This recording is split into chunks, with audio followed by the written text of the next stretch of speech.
Hello everyone, this is Akanksha here and welcome back dear friends on this fantastic learning platform of Bright Avishkar. I hope dear friend you all will be doing awesome and I make sure you all are safe and sound in this pandemic at your home. So dear friends, today I have come here again with some new advanced English structure which is very useful and very interesting. I hope dear friends you all are excited for today's lecture and you all are eagerly waiting for today's lecture. So without wasting our time, let's get started our today's lecture. Dear friend, our today's structure is that get along with, which mean बनती है या फिर नहीं बनती है. Dear friend, इसका हम use कब करते हैं? जब भी हमें कोई सेंटेंस बोलने पड़े कि मेरी उसके साथ बहुत अच्छी खासी बनती है, मेरी उस लड़की के साथ बिल्कुल भी नहीं बनती, वह जो लड़का है उसकी मेरे फ्रेंड्स के साथ नहीं बनती है. इस तरीके के सेंटेंसेस को यूज़ करने के लिए हमें गेट अलॉन्ग विद का यूज़ करना है. Dear friend, let's see some example. First example है I get along well with my friends. मेरे जो फ्रेंड्स हैं उनके साथ मेरी अच्छी खासी बनती है. सेकंड एग्जांपल है he doesn't get along with his wife. वह जो लड़का है उसकी अपनी वाइफ के साथ नहीं बनती है. थर्ड एग्जांपल है she doesn't get along with her mother in law. वह जो लड़की है उसकी जो सासू माँ है उनके साथ उसकी नहीं बनती है.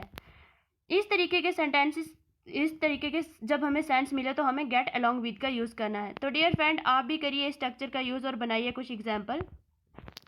सेकेंड स्ट्रक्चर है all I need plus is plus noun or things. इसका मतलब होता है डियर फ्रेंड मुझे बस. डियर फ्रेंड, अक्सर हम सेंटेंस यूज़ करते हैं कि मुझे बस यही चीज़ चाहिए, मुझे बस इसी चीज़ की ज़रूरत है, मुझे बस अब मेरी लाइफ में मुझे बस सिर्फ फ्रेंड्स चाहिए. इस तरीके के सेंटेंस को बनाने के लिए हमें इस स्ट्रक्चर का यूज़ करना है. ऑल के साथ I need plus is plus noun or things. Let me take some example so that you can understand the structure in brilliant way. Dear friend, our first example is that all I need is my books. मुझे सिर्फ मेरी किताबें चाहिए. मुझे सिर्फ मेरी किताबें चाहिए. All I need is your sport. मुझे सिर्फ आपकी स्पोर्ट चाहिए. All I need is my family. मुझे सिर्फ और सिर्फ मुझे बस मेरी फैमिली चाहिए. इस तरीके की जब हमें सेंटेंस में सेंस मिलती है तो हमें इस स्ट्रक्चर का यूज़ करना है. चलिए देखते हैं. थर्ड स्ट्रक्चर है हमारा it is no use plus gerund.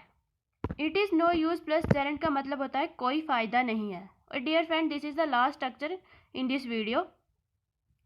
It is no use plus gerund का यूज़ हम तब करते हैं, इसका मतलब होता है कोई फ़ायदा नहीं है.